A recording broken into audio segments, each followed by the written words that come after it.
राइजुमा झुमका मस्क्याकी छौ राइजुमा झुमका मस्क्याकी छौ राइजुमा। यसमा जान्छ एउटा है प्लिज। डोटी राम्रो डडाल धुरा छम राम्रो साफे मलाई पनि उडाइ लैजा हिमचुलीका डाबे। त्यसमा अर्को जान्छ पैया गुड लाग्या बम्बई जाने रेलगाडीका पैया गुड लाग्या अब छुटन लाग्या पहाडका डाँडा खोला अब छुटन लाग्या। सबैजनालाई स्वागत छ चारैजनाको तर्फबाट। पछाडि देख्दै हुनुहुन्छ भासुको भिर र अगाडितिर सुदूरपश्चिमका दुईजना ठुला ठुला वीर अनि यतातिर शैक्षिक महावीर र म साइकलले म पनि नाना वीरै हुँ। अब यो चारै वीरको बिचमा भइरहेको छ कुराकानी। आदरणीय गुरु हाम्रा चैतन्य पाठशालाका सिइओ गणेश प्रसाद जोशीज्यूलाई मैले स्वागत गरेँ र आफ्ना शब्दमा हाम्रा अग्रज खेलाडी व्यक्तित्वहरू बौद्धिक व्यक्तित्वहरूलाई आफ्ना मनमा लागेका कुराहरू राख्न अनुरोध गरेँ। धेरै धेरै धन्यवाद। आदरणीय भरत विक्रम शाहको यो ब्लगमा यहाँहरू लाखौँ मान्छे जोडिनु भएको छ। उहाँले विभिन्न विषयका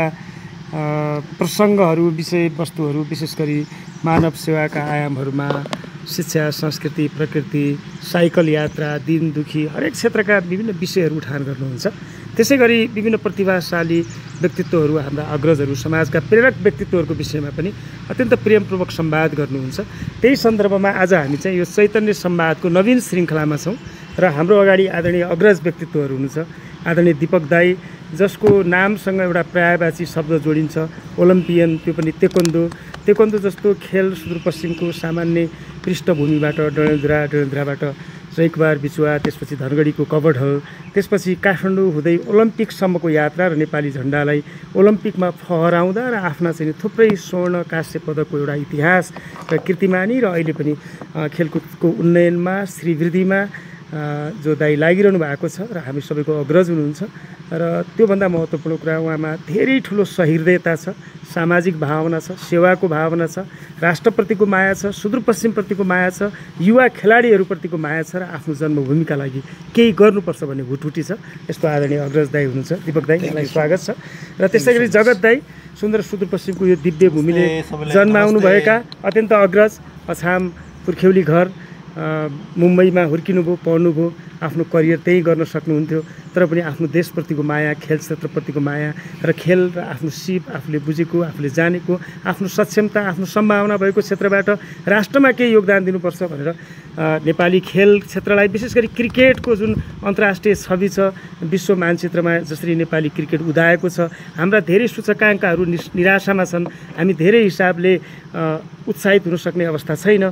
नेपालको राजनीति, विकास, सामाजिक अवस्था धेरै अवस्थाहरू अलिअलि चिन्ताजनक र अलि एक किसिमले सामान्य भाषा भन्नुपर्दा होपलेस जस्तो आशा गर्ने ठाउँहरू छैन। तर पनि खेल क्षेत्र यस्तो हो जसले हामीलाई जगाइरहेको छ। त्यसमा पनि क्रिकेट, तेक्वोन्दो यस्ता खेलहरूले हामीलाई जगाइरहेका छन्, बचाइरहेका छन् र विश्व मानचित्रमा हाम्रो साखलाई उच्च राखिरहेका छन्। जसरी हिमाल ठडिएको छ, जसरी सगरमाथा उचिएको छ, जसरी बुद्धको देश भनेर हामीले आफ्नो परिचय दिन्छौँ, यो सबै परिचयसँग अब खेलको देश, क्रिकेटको देश, तेक्वोन्दोको देश भनेर पनि नयाँ परिचयको विकास हुँदैछ। र हाम्रो क्रिकेटको पूर्व प्रमुख प्रशिक्षक,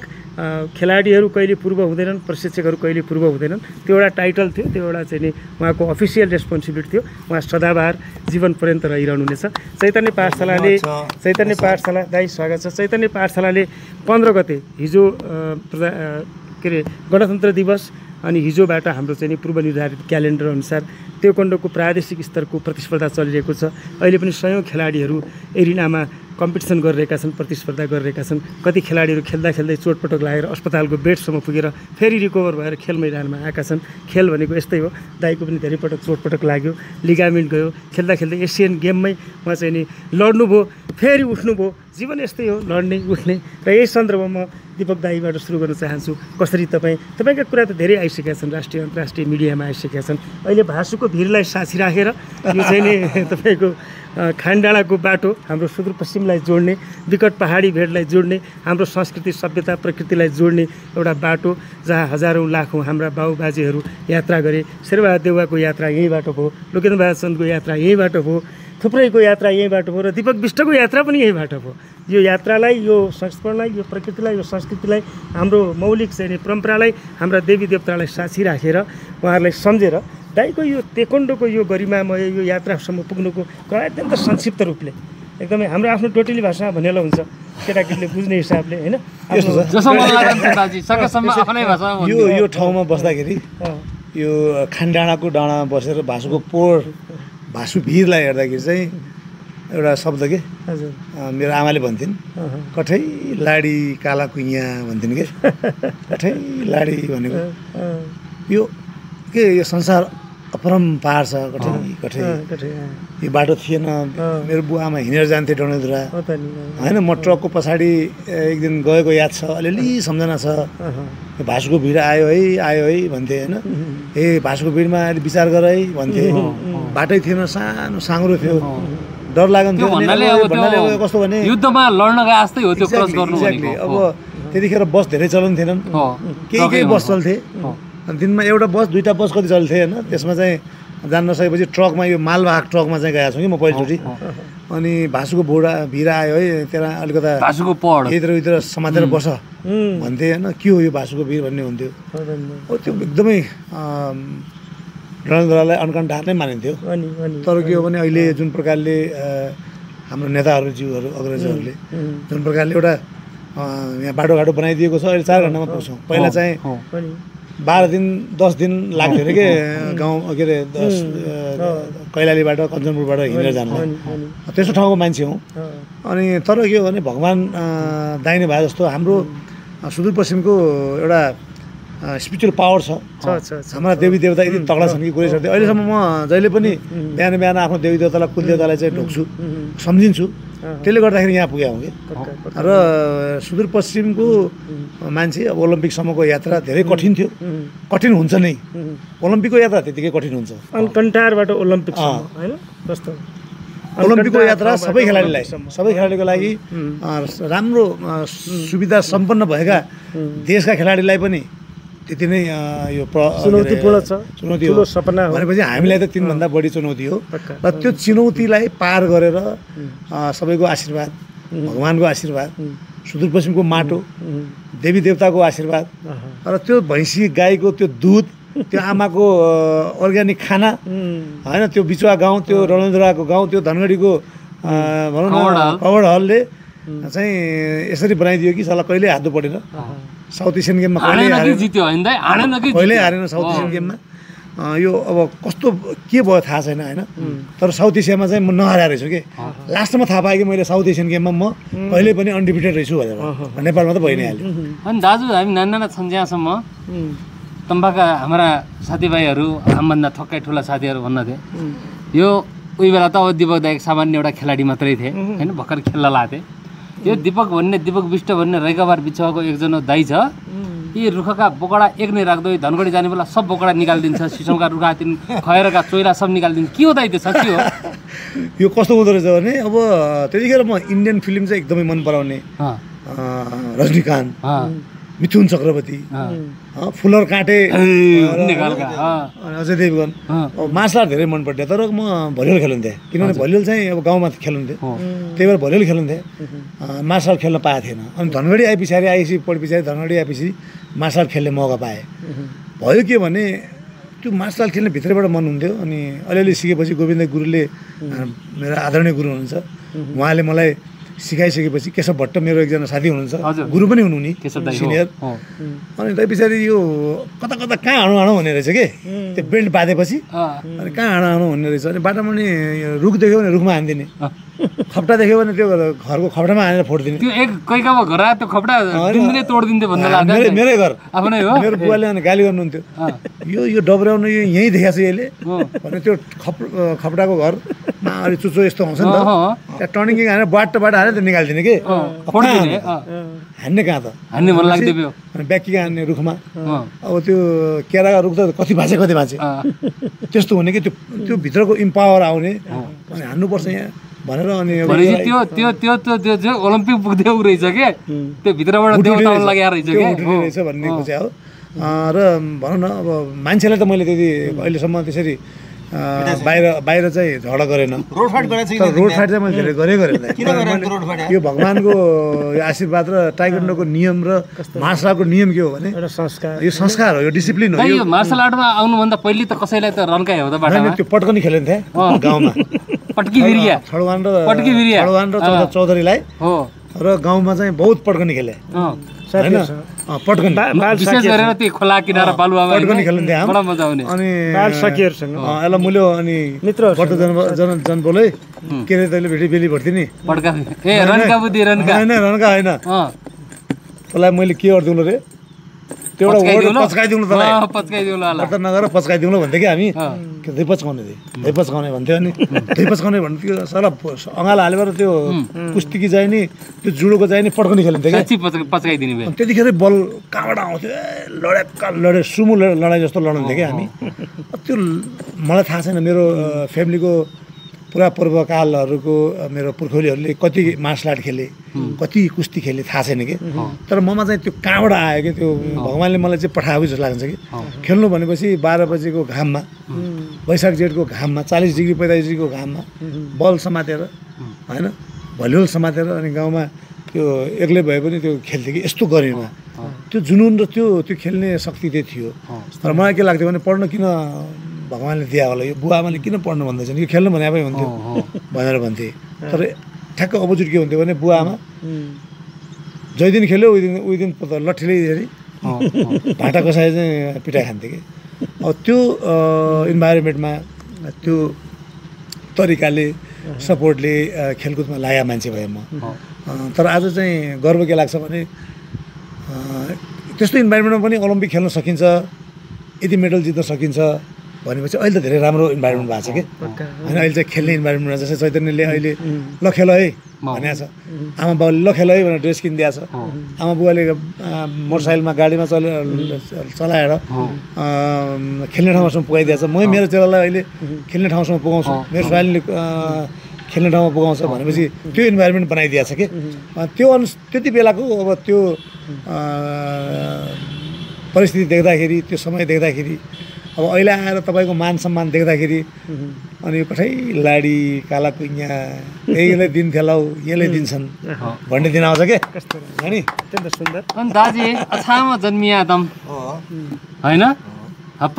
अछामका त्यही डाँडामा बचपनका ती केही याद छन् भने हाम्रा आज दाजी अछामीमै बोल्नु त जे पढ ल अब गल्ती भएमा हाम मिलाएर बुझौँला नि त पचकाउने जस्तो कुरा छैन धेरै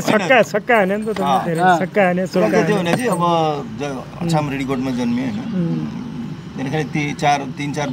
4 वर्ष आई थिङ्क मलाई यसो लागिरहेको छ हजुर अलिकति मलाई रिमेम्बर छ अनि आमाले मलाई चाहिँ उहाँबाट लिएर जानुभयो हजुर अब या मलाई चिसापानीको बाटो ल्याउनु भयो यताको बाटो त्यो मलाई क्लियरली छ तर मलाई चाहिँ कैलाशको र बुढीगङ्गाको चाहिँ त्यो खोला तरेको अहिले मलाई सिन छ त्यो करेन्टला पानीमा त्यो फ्लो एकदमै चिसो र त्यो पानीले अलि बगाएको मलाई एक्ज्याक्टली अनि त्यो चिफली नै त्यो पानीमा करेन्ट हुन्थ्यो नि त गाडाको पानी एक्ज्याक्टली अब त्यसपछि गएर गाडाको पानी त्यतिखेर चाहिँ भासुलुकको कुरा धेरै भासुको धेरै कुरा हुन्थ्यो कि भासुलुक यस्तो हो उस्तो भन्ने कुराहरू अहिले दिपकले अहिले आफू प्रत्यक्ष रूपले पछाडि छु अहिले यहाँ अगाडि छु होइन सो एकदम क्युरियोसिटी हुन्छ नि कस्तो होला भन्ने कुरा त अहिले हेरेर थाहा पायो कि बचपनको डर हैन त अहिले क्लियरली देखेछु कि यो रहेछ वकीमा जो भनेको हाम्रो पुर्खाहरूले जो भनेको थियो कि यहाँ भासुलिक यो सो भेरी डेन्जरस अहिले पनि हेर्छु म डेन्जरसै छ क्या सो त्यसपछि गएर हामी चाहिँ नारायणपुर मेरो घर हो अहिले टिकापुर भनौँ त्यसपछि मुम्बई गएँ होइन पढाएँ बुवा आमाले पढायो आइ एम भेरी लक्की मेरो आमा बुवाले मलाई जन्मायो यो ठाउँमा मलाई पुगायो म थ्याङ्क्स भन्छु उहाँहरूलाई अनि त्यसपछि गएर स्कुलिङ गरेँ मैले तर मेरो क्रिकेट क्यारियरमा मैले कहिले पनि फ्यामिलीमा मैले भनेन कि म क्रिकेट खेल्छु बिकज आमाको बुवाको कन्सेप्ट के थियो भने चाहिँ अब त्यो अछामबाट आएको मान्छे खेल्नको लागि त आएको थिएन, पढ्नुपर्छ अनि बुवा त्यहाँ जागिरी गर्नुहुन्थ्यो। अनि आफ्टर म 4th स्ट्यान्डर्ड पछि म दयानन्द स्कुलमा गएँ। म एउटा म्युनिसिपल स्कुलमा पढ्थेँ कुलेन मिलनमा। अनि म दयानन्द बालक विद्यालयमा मलाई एडमिसन गराएँ 5th स्ट्यान्डर्डमा। अनि मैले त्यहाँ कस्तो हुन्थ्यो भने चाहिँ त्यो 5th सम्म चाहिँ हजुरको वुमेन्ससँग बस्न पाइन्थ्यो। त्यसपछि 6 मा गइसकेपछि सेपरेट भइहाल्थ्यो। अनि त्यो पिरियड्समा मैले चाहिँ म डान्स फेरि बहुत राम्रो गर्छु। मैले स्टार्टिङ मेरो त्यहाँ डान्सबाट सुरु भएको थियो। त्यो फेरि त्यो डान्स पनि मैले त्यो केटीको रोलमा बढी गर्थेँ मैले। त्यो मैले धेरै मेरो एउटा कहानी छ त्यहाँ।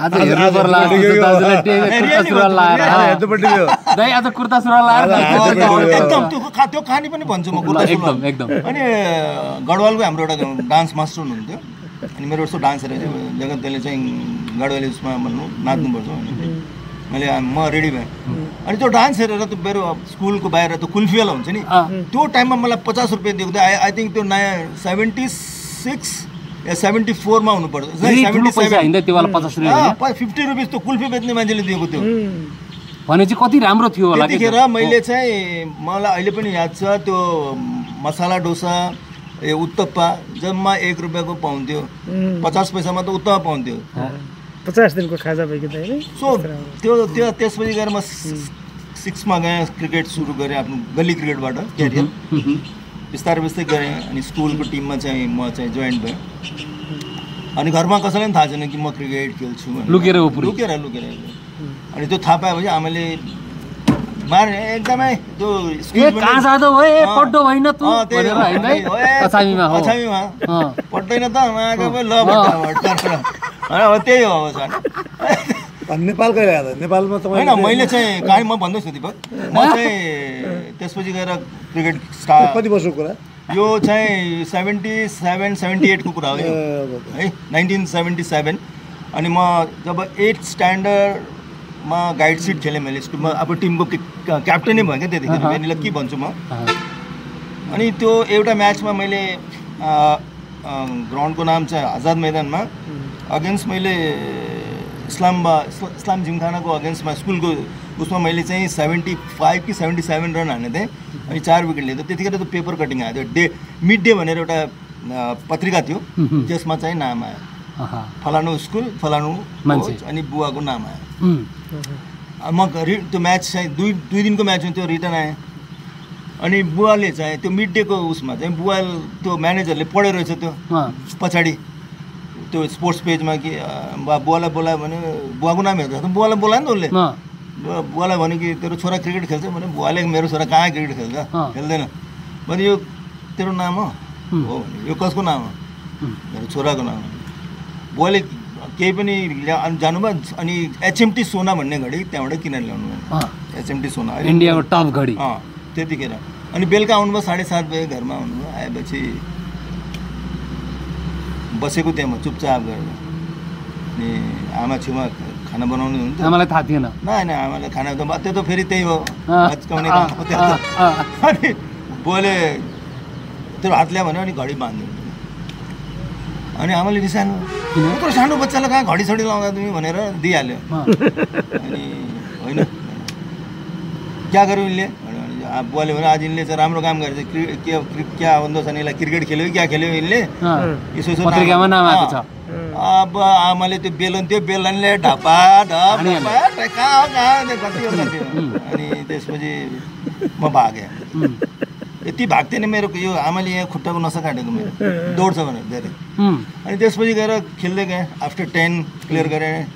कलेज गएँ। त्यसपछि 2039 साल 40 सालमा म यहाँ आएँ। ऊ पनि खास नागरिकता बनाउनु आएको मैले होइन। अनि टिकापुर नारायणपुर भनौँ अब टिकापुर उता तिकुनिया हुँदै आउने नि। अनि आएपछि चाहिँ एकदम भेरी इन्ट्रेस्टिङ कहानी हो मेरो लाइफको टर्निङ पोइन्ट भन्छु मेरो। उतिखेर मैले स्कुलबाट राम्रो ग्रेड खेलेँ, कम्पनीजहरूबाट पनि खेलिसकेको थिएँ।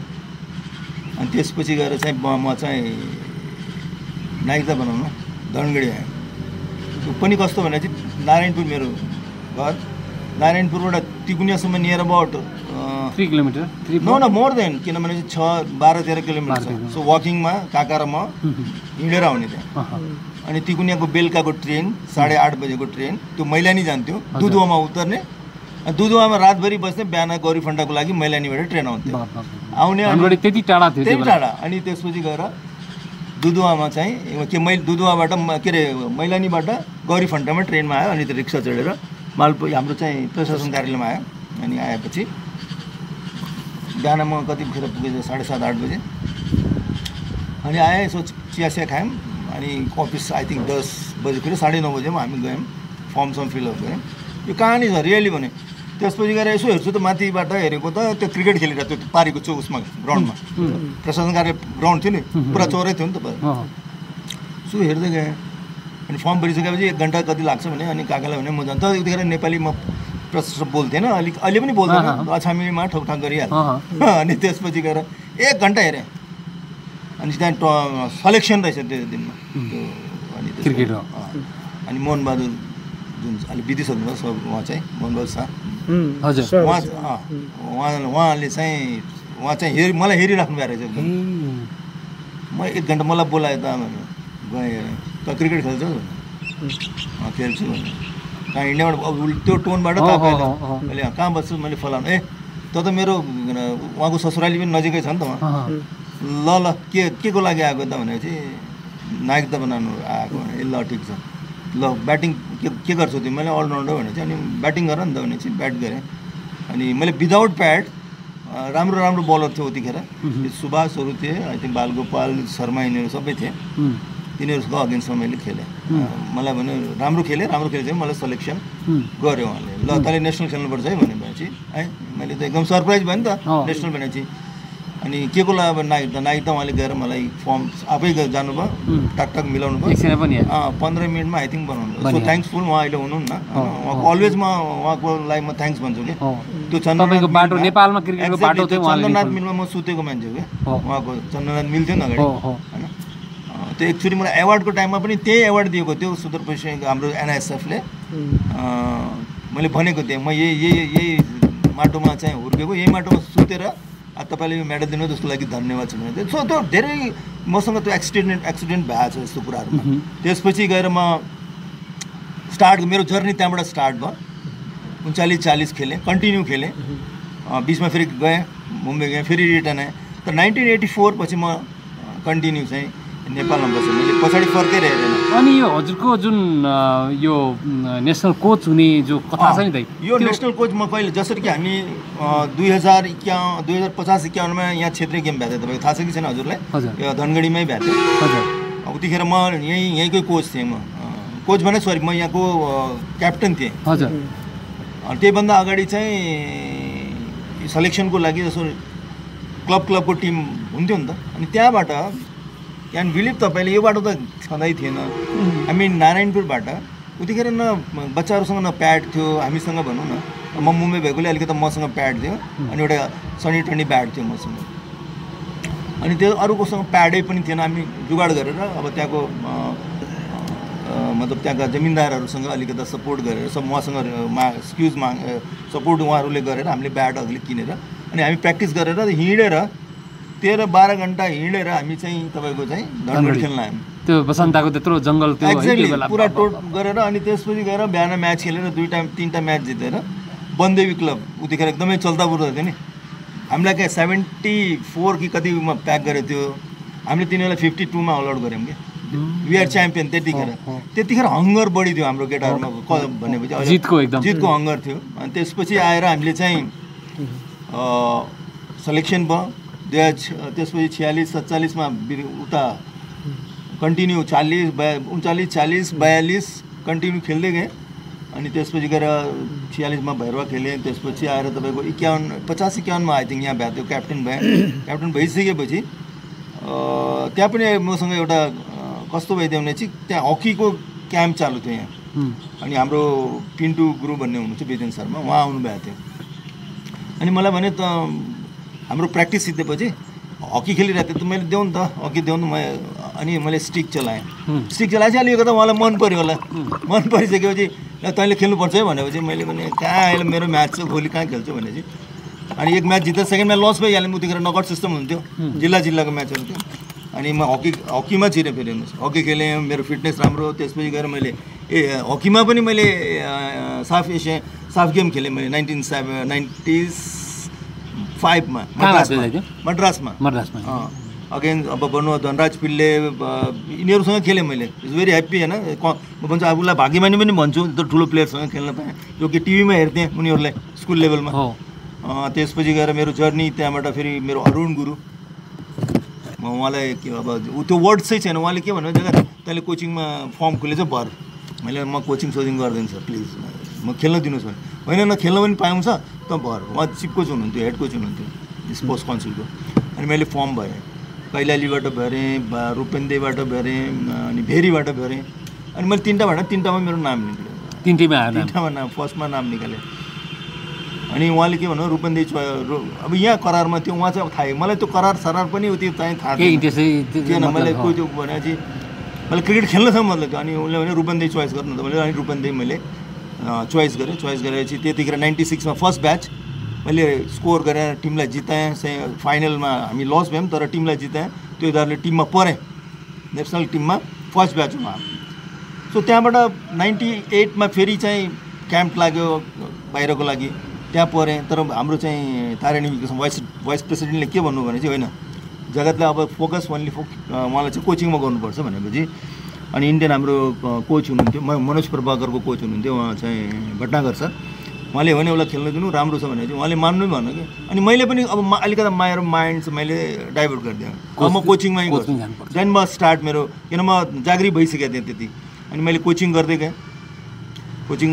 गएँ म जुनियर लेभल 16 हेरेँ 19 हेरेँ 19मा मैले 4 चोटि वर्ल्ड कप पुगाएँ 16लाई च्याम्पियन बनाएँ त्यसपछि गएर मलाई चाहिँ एउटा राम्रो अपर्च्युनिटी पाएँ सिनियर टिमसँग असिस्टेन्ट कोच बस्न पाएँ रोय सरसँग मैले 3 वर्ष काम गरेँ पुबुसँग काम गरेँ सो ओभरअल भनौँ न सबै कोचेसहरूको एउटा उहाँहरूको एक्सपिरियन्स आफूले लिएँ र त्यसपछि गएर आफूले जतिखेर क्रिकेटसँग निलम्बित भएको थियो होइन सस्पेन्डमा थियो त्यतिखेर लामो समय सस्पेन्ड थियो त्यो 4 वर्ष सस्पेन्ड त्यो पिरियडमा मैले चाहिँ कोचिङ मतलब हेड कोचको मौका किन म अलरेडी नेसनल स्पोर्ट्स काउन्सिलको हेड कोच थिएँ म त्यतिखेर त्यो आधारमा मलाई चाहिँ हेड कोच बनाइयो त्यहाँ अनि आफूले पर्फर्मेन्स आफ्नो जति थियो आफूले जानेको कुराहरू भयो अनि पर्फर्म पनि त्यही हिसाबले भयो अब नेपालमा खुसी लाग्छ कि ओडिआई पाएँ होइन एउटा सर्व आफूलाई लाग्ने सबभन्दा त्यही हो त्यसको लागि भनौँ न सबै प्लेयर्स तपाईँहरू जस्तो भनौँ अब दीपक जस्तो सबैको सपोर्ट छ त्यहाँ एउटै मैले गरेर पनि किन होल नेसनको सपोर्ट छ त्यहाँ गभर्मेन्टको सपोर्ट छ होइन स्पोन्सरको सपोर्ट छ होइन अब साथीहरू भाइको सपोर्ट छ यो सबैको प्लेयर्सहरूको त अलरेडी छ त्यो सपोर्टले गर्दाखेरि हामीले राम्रो क्रिकेट खेल्यौँ र भयौँ र त्यसपछि गएर मेरो जर्नी त्यहाँ अरू मैले चाहिँ आफूलाई फोकस गरेँ कि ल अब अगाडि म बढ्दै जानुपर्छ पछाडि फर्केर कहिले पनि हेरेन मैले कोचिङ गरेपछि देन मैले अब 19 टिम लिए जबकि 2016मा मैले आफूलाई चाहिँ ब्रेक गरेको थिएँ मैले 16 पछि मैले सिनियर टिम लिएको थिएँ 19सम्म मैले लिएँ अनि त्यसपछि गएर मैले जब 2019मा मैले टिम छोडेँ टिम क्वालिफाई भएको थिएन 7 वर्ष आई थिङ्क अन्डर 19 अनि मैले चतुर जिल्लामा थ्याङ्क्स भन्छु उहाँको टिमलाई थ्याङ्क्स भन्छु क्रिकेट एसोसिएसनलाई उहाँलाई मैले रिक्वेस्ट गरेँ सर मलाई दिनुहोस् मेरो म एकचोटि ट्राई गर्छु भने चाहिँ उहाँले टिम दिनुभयो त्यसपछि 7 वर्ष फेरि मैले वर्ल्ड कप क्वालिफाई गरेँ 2024मा सो यो भने नि अब मलाई आफ्नो मान्छेले के भन्छ जगत गुरु लक्की छ भने लक्की छु तर उसको साथमा मेरो हार्डवर्क मैले सेक्रिफाइस यस मैले आफ्नो फ्यामिली भनेको छैन मेरो फ्यामिली भनेको क्रिकेट भनेको छु मैले अहिले धेरैमा न्युजमा भनेको छु मेरो यहाँ काट्यो भने चाहिँ नि ब्लड आउँदैन होला क्रिकेट लेखेर आउँछ होला सो त्यति मेरो अट्याचमेन्ट छ कि त्यहाँनिर मैले छोरालाई छोरा भनेको छैन छोरीलाई छोरी भनेको छ वाइफलाई वाइफ भनेको सो त्यो पनि हो कि भन्छ माथिको वालाले अलिकता दिएछ कि भन्ने कुरा साँच्चै दाइ आशीर्वाद पाएकै हो दाइ 61 वर्षको मेरा हुनुहुन्छ होइन हामी सबैभन्दा हजुर जवान हुनुहुन्छ केही सेतो कपाल देखिरहेको होला दीपक दाइ होइन हामी सबजना होइन एकदम स्टिल यो धन्यवाद छ थ्याङ्क यू सो मच अनि फेरि अब 2 वर्ष अरू थप्न कपाल सेतो भयो भने मन सेतो भएको मन त कहाँ सेतो हुन्छ नि यार दियो नि त भाइले त अहिले एकदम अनि दाइ यो के लाएर त्यो मेहन्दी नै के लाएर डान्स गरेको कथा ए त्यो म त्यो भन्छु त्यो कथा पनि सुनौ न हजुर केटी भनेको कथा एक्ज्याक्टली राइट अब हाम्रो एउटा चाहिँ मोमेडियन एउटा साथी थियो मेरो नारायण प्रभु उसको चाहिँ कपडाको पसल थियो राइट कपडाको पसल थियो अनि उसकोमा कुर्ता झुन्डेको थियो अनि उनले मैले भने यार राम्रो छ कुर्ता अनि उनले के भन्छ दाइ तपाईँले यो लगाएर हिँडिदिनु भएछ मसँग साइकलमा बसेर यो कुर्ता पनि दिइदिन्छु तपाईँलाई 10,000 पनि दिन्छु मैले यार क्या ठुलो कुरो उसले लिपस्टिक कानमा झुन्डायो यो कुर्ता सुर्ता त लगाएर कता कता डुलायो मेरो लास्टमा गएर मेरो घरमा छोडेर आयो त मैले पुगिहालेँ त्यसलाई अनि बाटोमा 2-3 जना भेट्यो अनि पागल उसँग किन लाग्छ ऊ 10,000 मान्छेमा खेलेको मान्छे 10,000 नाच्छ उसको पैसा लाग्छ त्यसले भने त्यो एउटा ऊ भइहाल्यो क्या त्यसमा किन हामीले त अब एउटा स्पोर्ट्स प्लेयर हो सबैको अगाडि खेल्ने कन्फिडेन्स छ एक्ज्याक्टली हैन हामीले मान्छे हेर्दैन नि त हामीले त भित्रै मात्रै हेर्ने हो मान्छे किन हेर्छौँ हामीले मेन अब त्यो एउटा कन्फिडेन्स लेभल सो त्यो एउटा चाहिँ स्पोर्ट्सम्यान स्पिरिट हो त्यो भने चाहिँ मलाई त्यो लाग्दैन त्यसैले मैले भने त्यो जो वुमेन्स मैले मतलब त्यो वुमेन्सको क्यारेक्टरमा मैले जुन चाहिँ राम्रो डान्स गर्न सक्छु त्यो केटाको उसमा गर्न सक्दैन वुमेन्सको उसमा मैले बडी क्यारेक्टरमा मैले गर्न अलरेडी एकदम त्यो एक्सपिरियन्स भइहाल्यो क्या कुनै दिन अब दाइसँग भेट भएको बेलामा केटाकेटीको डान्स गरौँला हामी लुङ्गी डान्स अनि दिपकले भयङ्कर नाच्छ नि त लुङ्गी डान्स सो त्यो अलिकति धेरै लामो छ कि यस्तो कुरा कहानीहरू स्पोर्ट्सम्यान स्पिरिट हो त्यो चाहिँ त्यो अनि सधैँ हामीले अब गुरुका शैक्षिक कुरा मात्रै सुनेका छौँ गुरु अब आज अलिकति आदरणीय कुराहरू हैन यी शब्दहरू जुन शब्दले सधैँ मन पनि हान्छ उहाँको शब्दहरू चाहिँ आध्यात्मिक शब्द स्पिरिचुअल पावर शब्द दाजुभाइ जति पनि अहिले दाजुले आफ्नो अनुभव सेयर गर्नुभयो दाइ एकदमै सायद धेरैको लागि इन्स्पायर्ड हैन इन्सपिरेसन हुनसक्छ धेरै युवाहरूलाई हुनसक्छ आदरणीय दिपक दाजुको त्यो कथा डनलधुराबाट त्यहाँसम्म गएर त्यो कथा हैन आफैलाई एउटा इन्स्पायर्ड गर्ने छ र उहाँ पनि एउटा एकदमै शैक्षिक व्यक्तित्व अहिले एकदमै शैक्षिक क्षेत्रमा धेरै राम्रो गर्दै होइसिन्छ हैन तर पनि उहाँको एउटा आफ्नै कथा छ गुरु आज हाम्रो दर्शकहरूलाई आफ्नो सानो त्यो बचपनमा रेडियो लिएर त्यो हजुरको त्यो जङ्गलतिर बाख्रा चराउन गएको याद हैन दाइहरुको एकदमै लोकल टु ग्लोबल पर्सपेक्टिभमा उहाँहरुको धेरै ठुलो इन्सपिरेसन छ वास्तवमा यो हरेक मान्छेको आफ्नो कथा हुन्छ यो हामीले किन संवाद गर्दैछौँ भने मान्छे जीवनमा सफल हुनका लागि बाहिरी कुरा होइन भित्रैदेखिको एउटा खालको कमिटमेन्ट एउटा खालको क्युरियोसिटी जस्तो यो जसले एप्पल फोन बनाउँछ एप्पल कम्पनी जसले आइफोन बनाउँछ त्यसको सिइओ स्टिभ जब्सले भन्नुभएको छ स्टे हङ्गर स्टे फुलिस हामीभित्र त्यो भोक त्यो प्यास त्यो हङ्गर हुनुपर्छ र हामीभित्र त्यो खालको एउटा जस्तो पागलपन हुनुपर्छ यही कुरालाई उहाँले स्टे जुनुन हुनुपर्छ स्टे हङ्गर स्टे फुलिस भनेर उहाँले भन्नुभएको छ त्यसले गर्दाखेरि अब सबै मान्छेका पछाडि आफ्नो कथा हुन्छ आफ्नो सङ्घर्ष हुन्छ होइन र हाम्रो समाजमा के हुन्छ भने त्यो सफल भइसकेपछि त्यो कुराको चर्चा हुन्छ तर असफलताले पनि धेरै कुराहरू सिकाएको हुन्छ हाम्रो बिचमा साझा एउटा चरित्र के छ भने हामी देशलाई माया गर्छौँ एकदम होइन पक्कै पनि संसारका कुनै पनि देशमा गएर ठुला ठुला उद्योगपति बन्न नसके पनि त्यहाँको श्रमिक बन्न सक्ने क्षमता हामी सबैमा छ तर पनि हामी यो देशभित्र छौँ यो माटोले यो प्रकृतिले यो संस्कृतिले यो हाम्रो पहिचानले हामीलाई धेरैभन्दा धेरै बढी प्रेरित गरेको छ पक्कै पनि यो सुदूरपश्चिमका दुर्गम गाउँठाउँहरूमा बस्दा आफ्नै खालको पीडा हुन्छ मैले मेरै आँखा अगाडि धेरै सामाजिक विषमताहरू धेरै सामाजिक खालको चाहिँ नि सीमाहरू चेतनाको सीमा स्रोत साधनको सीमा ज्ञानको सीमा विकासको सीमा यो सबै कुराको लिमिटेसनभित्र हामी बाँचेका ठुलो कुरा सोच्नु पनि अपराध हो जस्तो सपना देख्न पनि डराउने कल्पना गर्न पनि डराउने भविष्यको बारेमा एउटा आशावादी बन्न पनि हिचकिचाउने हतोत्साहित हुने हामी त्यो खालको एउटा कस्तो भन्दाखेरि कमजोर मनोविज्ञानमा के गरिबीले अभावले यो भौगोलिक विकटताले हामीलाई अघि दाइले भन्नुभएको जस्तो हाम्रा बुवा आमाहरूले भन्दाखेरि ठुल्ठुला कुरा गर्न पनि हामीलाई डर लाग्ने हामी गरिब छौँ हामी अभावमा छौँ हामीले धेरै स्रोत साधन हामीसँग छैन हामी पछिका छौँ त्यसै पनि हाम्रो राज्यले पनि हाम्रो ठाउँको नाम सुदूर पश्चिम भनेर राखेको सुदूर एकदम टाढा जस्तो र अब हाम्रो मनोविज्ञान कस्तो छ भने अहिले हामी सङ्घीय लोकतान्त्रिक गणतन्त्रमा छौँ अहिले प्रदेश सरकारको संरचना छ अब हाम्रो प्रदेश सरकारको नाम पनि सुदूरपश्चिम छ हिजो काठमाडौँबाट पो सुदूर थियो त होइन अहिले धनगढीबाट धनगढी सुदूर होइन नि त सुदूरपश्चिमबाट सुदूरपश्चिम होइन अर्को नाम हुनसक्थ्यो त्यसैले हाम्रा केही मनोवैज्ञानिक कुराहरू पनि छन् र मेरो आफ्नो पनि जीवनकालमा म सामान्य परिवारमा जन्मेको सामान्य परिवारमा हुर्केको सामान्य परिवेशमा सामाजिक परिवेशमा हुर्केको म भोलिपर्सि गाउँ जाँदैछु त्यहाँबाट पनि हामीले धेरै कुराहरू जोड्नेछौँ यो सबै परिवेशमा एउटा चाहिँ महत्त्वपूर्ण कुरा के छ भने यो कुनै आदर्शको कुरा होइन जे कुराको विकटता भौगोलिक विकटताले चेतनाको सीमाले हरेक अवसरहरूका सीमाले जे कुराहरू चुनौती थिए जे कुराहरूमा दुर्बलता थियो अथवा जुन जुन कुराहरू कमजोरी थिए ती सबै कुराहरूले प्रेरणा दिए कि किन प्रेरणा दियो भने यस्तै खालको प्रकृतिले म जहाँ बस्थेँ मेरोको घर पनि यस्तै सल्लेरीको बिचमा थियो एउटा घर हजुर होइन अनि यो सल्लाह सुसाएको चराको सिरबिर यो सबै कुराले यस्तो इनर्जी दियो एउटा खालको यस्तो मोटिभेसन यस्तो खालको इन्सपिरेसन छुट्टै इनर्जी क्रिएट गर्यो त्यसले मलाई लाग्थ्यो कहिलेकाहीँ जीवनमा केही गर्न सकिन्छ भन्ने एकदमै धेरै आशावादिता धेरै सम्भावना देख्ने मान्छे हो अहिले पनि म एकदमै आशावादी होपफुल होइन एकदमै अप्टिमिस्टिक के आशावादिता सम्भव छ गर्न सकिन्छ हुन्छ भन्ने कुरामा त्यो खालको एउटा भावना र सकारात्मक सोच जस्तो लाग्छ धेरै सीमाहरूमा धेरै अप्ठ्यारोहरू मैले गोठालो जाँदाखेरि म किताब र मसँग रेडियो हुन्थ्यो होइन मैले पढ्ने कुराहरू सूचना जानकारी लिने कुराहरू हुन्थ्यो मैले गाई बस्तु हेर्दाखेरि मैले नोट बनाउँथेँ केही लेख्थेँ किताब पढ्थेँ यो कुरातिर खालको लगाव थियो एउटा खालको भिन्न किसिमको जीवनशैली थियो त्यो डिफ्रेन्ट एउटा सोचाइ डिफ्रेन्ट क्यारेक्टरले अलिकता फरक सोच्ने त्यो खालको अलि बियोन्ड दि बक्स भने जस्तै अलिकता फरक ढङ्गले सोच्नुपर्छ भन्ने किसिमको जस्तो लाग्थ्यो कि हिजोदेखि नै त्यो खालको त्यसैले अभाव हुने कुरा यो गरिबी पछौटेपन अभाव विकटता जे भन्छौँ यो सबै कुराहरू पनि ठुलो प्रेरणाको शक्ति हुनसक्छ जस्तो दाइहरूले भन्नुभयो नि दाइले अघि मैले खोला तरेको त्यो स्पर्श त्यस्ता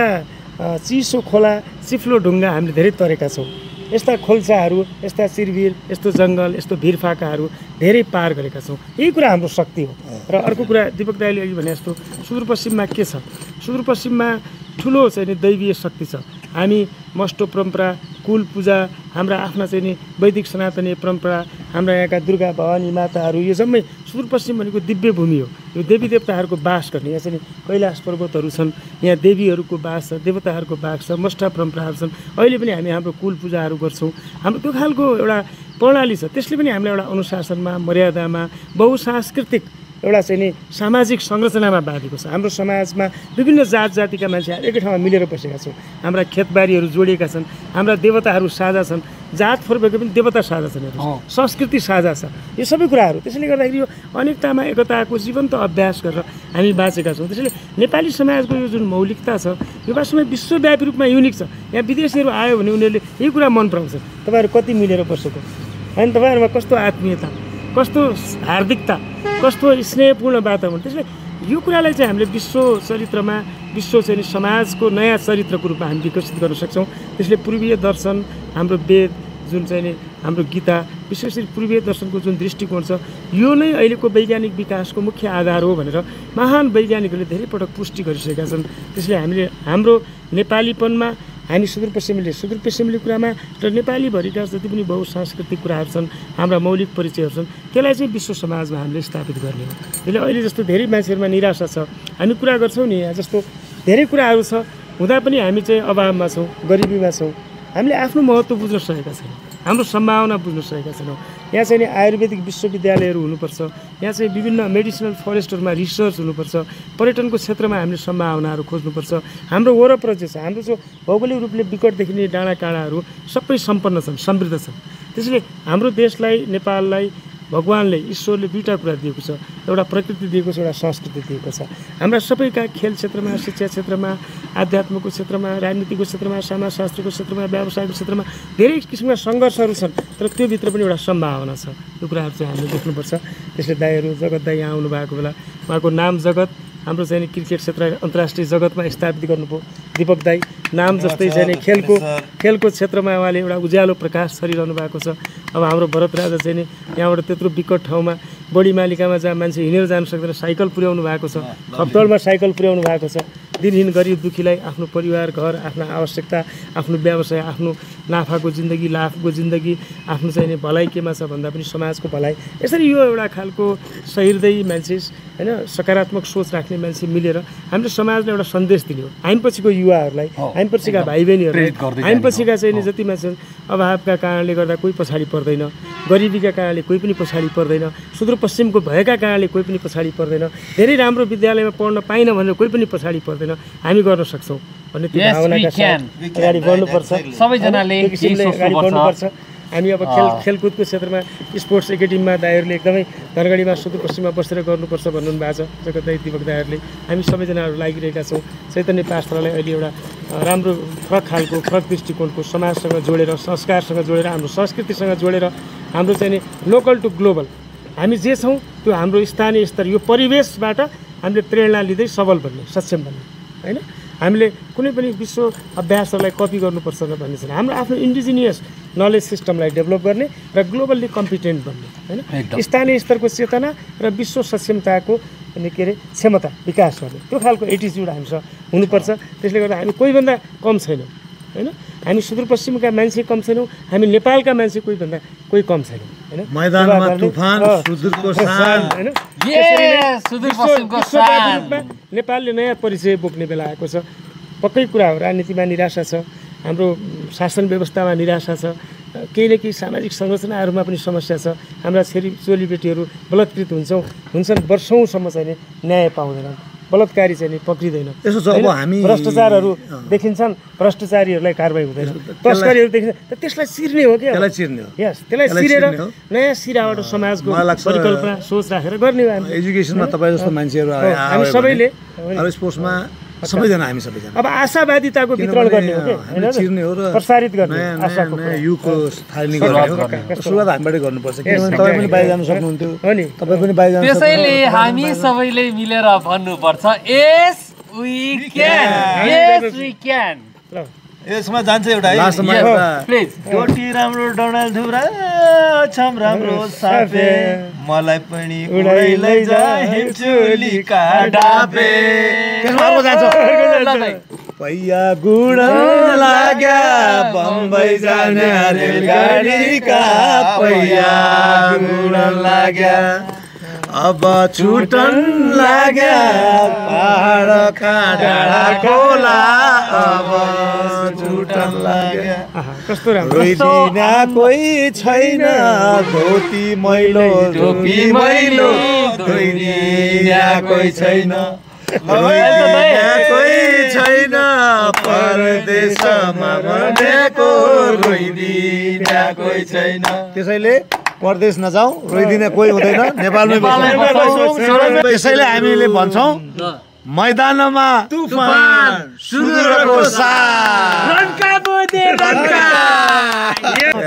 धन्यवाद। आशा छ यहाँहरूलाई हामी सबै दाजुभाइहरू बसेर गरेको यो सामान्य कुराकानी जसले यहाँहरूलाई केही न केही अवश्य पनि प्रभावित गर्यो होला र केही न केही राम्रो चिज सोच्न मजबुर गर्छ होला भन्ने आशा राख्दै